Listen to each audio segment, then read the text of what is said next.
Bonjour, aujourd'hui je fais faucher mon terrain. Un tracteur qui est venu.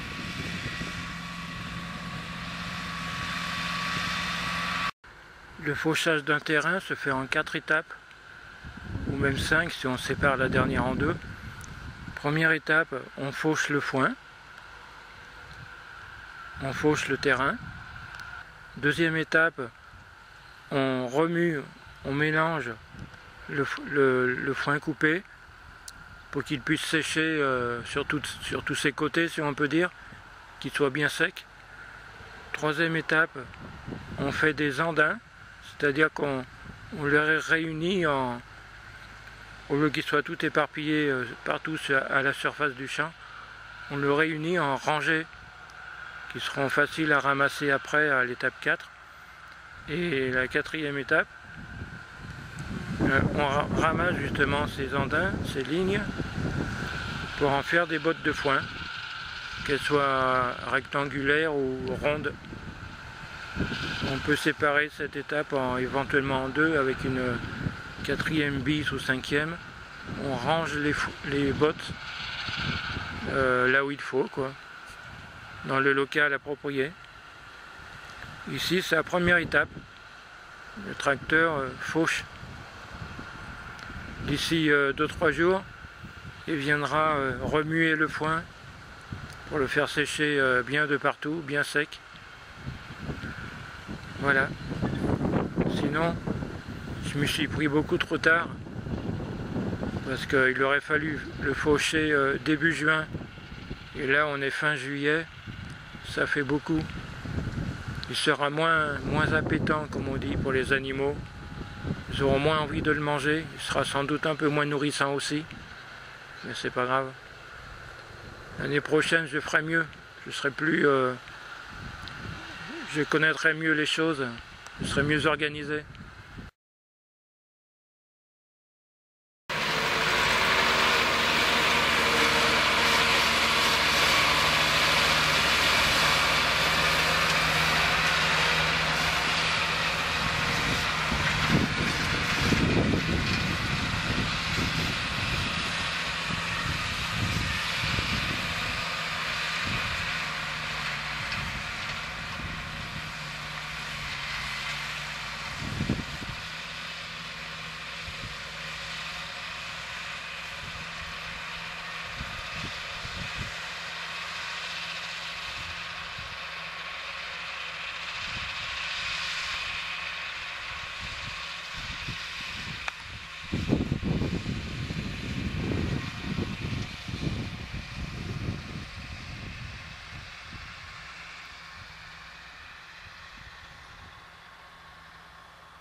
Les bottes de foin seront rangées là-haut, dans la bergerie.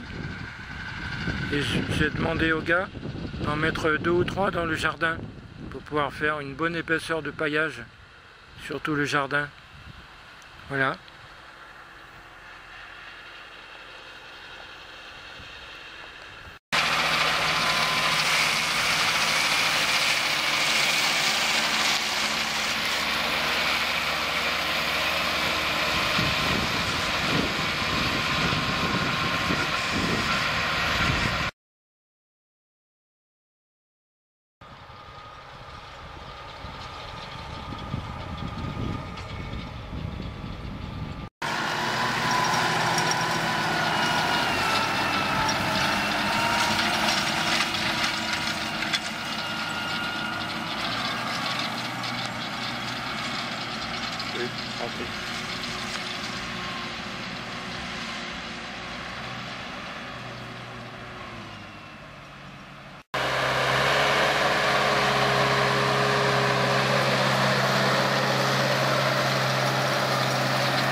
Aujourd'hui, pendant que la faneuse s'occupe de retourner le foin dans la partie ouest, ici dans la partie est, on commence l'endainage, c'est-à-dire la mise en rang comme ça du foin.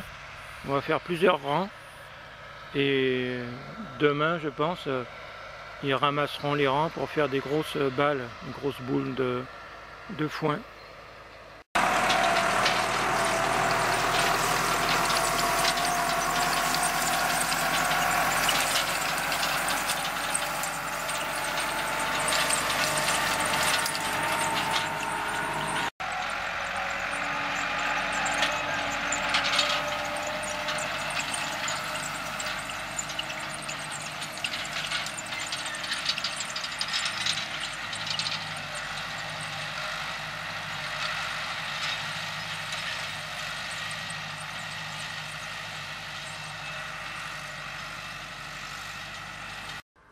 Voici le premier rang déjà formé.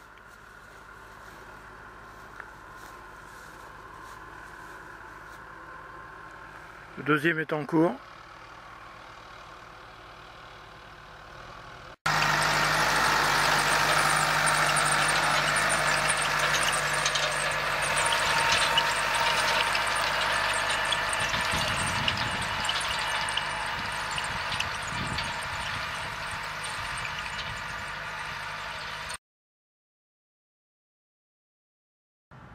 Après la mise en l'endainage, la mise en rangée, c'est tout de suite la fabrication des bottes de paille. Des grosses bottes rondes. Énorme, hein? 1,50 m de haut pratiquement. Un gars m'a dit ça fait 200 kg.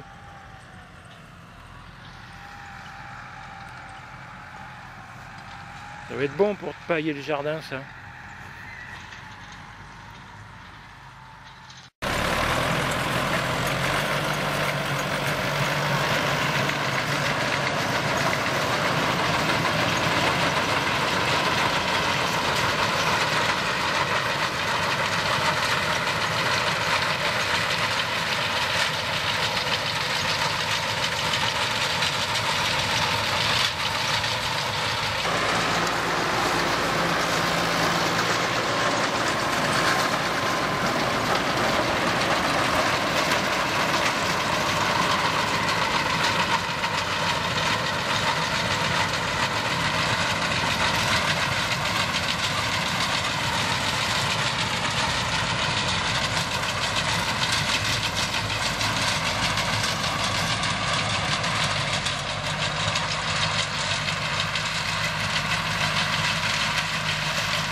Un petit aperçu de mon incroyable propriété.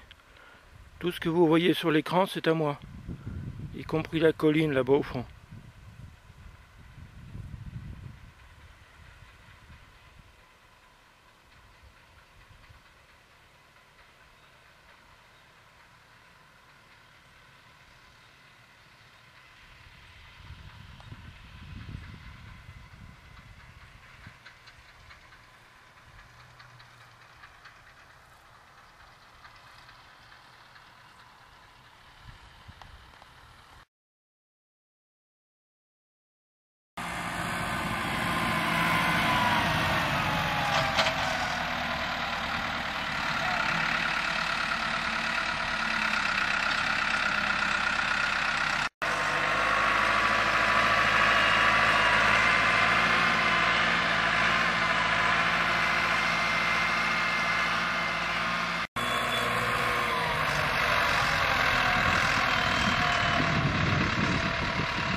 prêt à partir avec 18 balles chez lui. Adieu mon foin. Sur 48 balles, il m'en a laissé 12, un quart. On m'a dit que normalement c'était moitié-moitié. La prochaine fois, je ne me ferai pas avoir. Je négocierai. Et si vraiment lui ou un autre refuse moitié-moitié, eh ben Tintin il n'aura rien. J'ai demandé à ce qu'ils me laissent 3 balles dans le jardin. C'est ce qu'ils ont fait, ils me les ont mis. Ils me les ont mis. C'est pour pouvoir pailler le jardin. Tout le jardin. Mais comme j'en ai encore 9 en tout dans la bergerie, et qu'il reste déjà du foin des années précédentes pour les moutons, au besoin, je pourrais aller piquer dans la bergerie. Voilà. Il paraît qu'il suffit de couper les fils. Attends, je vous fais un gros plan. Voilà. Il suffit de couper ces fils qui tiennent la balle ronde. Et il paraît que ça se déroule. Ça se déroule comme quoi. Ben, bref, ça se déroule quoi. Voilà. Et ça paraît assez facile de récupérer le foin comme ça en le déroulant. Bon, ben, je sais quand même pas comment je vais faire parce que dérouler c'est bien beau, mais ces balles-là, elles pèsent 200 kg. Hein. Alors bon, au pire, de toute façon, je prendrai le foin à la fourche et je l'étalerai dans le jardin. Voilà, voilà. Enfin bref, ça, ce sera pour une autre vidéo, le paillage du jardin. Allez, à bientôt s'il y en a encore le temps. Sauf qui peut, planquez-vous tous et bonne chance.